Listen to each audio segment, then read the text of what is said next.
আলহামদুলিল্লাহ একটা স্বপ্নে আছি। স্বপ্নটা হলো আগামীর পৃথিবীতে ইসলামের বিজয় হবে, আগামীর পৃথিবীতে কালেমার পতাকা উড়বে। ষড়যন্ত্র যেমন খুব গভীর, ইনশাআল্লাহ ইমানের বিজয়ও খুব কাছে।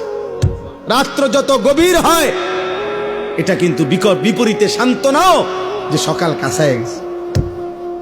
সন্ধ্যা বাজে 6টা, এখনো ভোর হতে অনেক দেরি, কিন্তু রাত বাজে গভীর 3টা রাতের, বোঝা যাবে সকাল কাছায় গেছে, আর 1.5 ঘন্টা বাকি। এই জন্য চারিদিকে ইসলাম বিরোধীদের চক্রান্ত, ষড়যন্ত্র, হুমকি ধমকি।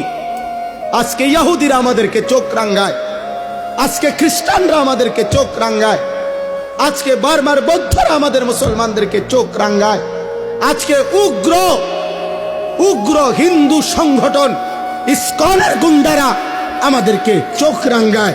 কিন্তু এটাও সত্য, এই সব চোখ রাঙ্গানি শেষ করে একদিন কালেমার পতাকা উড়বেই উড়বে ইনশাআল্লাহ।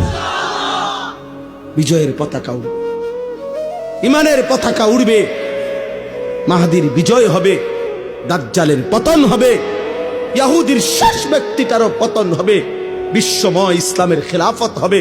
এটা রাসূলুল্লাহ সাল্লাল্লাহু আলাইহি সাল্লামের বিশুদ্ধ হাদিস।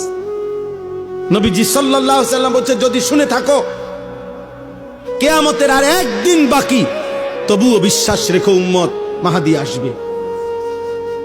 নবীজি বলছে ইমানের বিজয় হবে, আরেকবার পৃথিবী কালেমার পতাকা বিশ্বময় দেখবে ইনশাআল্লাহ, ইনশাআল্লাহ।